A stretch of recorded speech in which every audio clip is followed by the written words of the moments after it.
In a city of towering buildings filled with bright lights, Max found himself in his small and rather dim office, with his hands drumming on the cold desk. The air was filled with the stench of synthetic coffee, and his thoughts were spinning with what had to be done. Max had worked for the corporation for many years, rising through the ranks, but now he had to betray it and reveal its biggest secret. He was about to become someone else. The lights of the transformation machine flickered in the background as it whirred softly. Max yanked on the activation lever, and a rush of power ran through him. The sound of the machine increased. The fans never stopped making the sound like metallic sounds in the background. His vision was getting dim, and his skin was getting rough. His physical appearance looked as if his body could morph in some odd ways. He could only let out a weak chuckle. "This is going to be interesting," Max said, cringing at the low pitch of his voice. Minutes passed. Max felt the world spinning around him, the feeling of losing his self-identity. He became broader at the shoulder, and his hips expanded. His muscles loosened as his body became limp.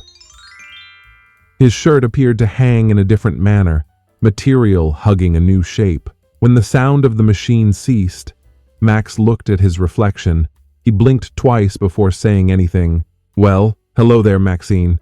Maxine sensed the environment to be transformed in a more powerful way. She was happy that her skin could feel the cold air, and she looked at the sound of high heels on the floor. She smiled and tilted her head to listen to the sound of her new voice. "I think I can get used to this," she said with a confident smile on her lips.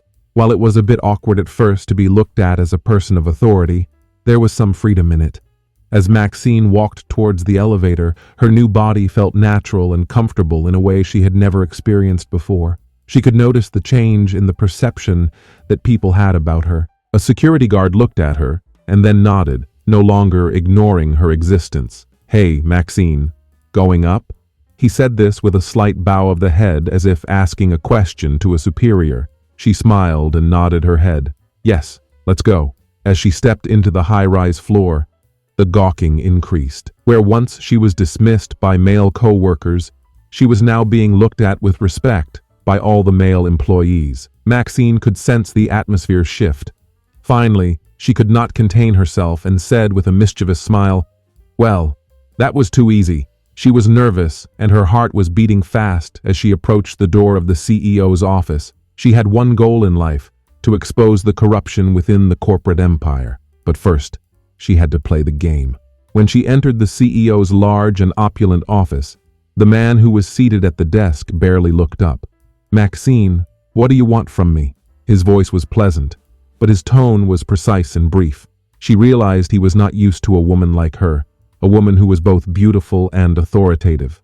"I want to get into the corporate archives," she said, her voice low and sultry. He looked surprised, but did not argue, and followed the instruction immediately. Maxine was shocked to the core as she perused through the documents and saw how deep the rot had spread. "Incredible," she breathed out in a hushed tone. The files were filled with illegality, corruption, and unethically that maintained women like her in the lowest ranks of the company. But now, with this new power, Maxine had all that was necessary to bring them down. She heard the sound of footsteps behind her all of a sudden. The CEO got up from his chair, his voice trembling. "What are you doing?" Maxine slowly spun around, a hint of a smile playing at the corner of her lips. "What I should have done a long time ago," she said, with a lot of assurance. She would manipulate the system and triumph. The future of the corporation, no, the world, was about to change, and Maxine would be at the center of it. And with the last look at the documents, she realized one thing for certain: the game was in her hands. Thanks for watching. Please don't forget to subscribe.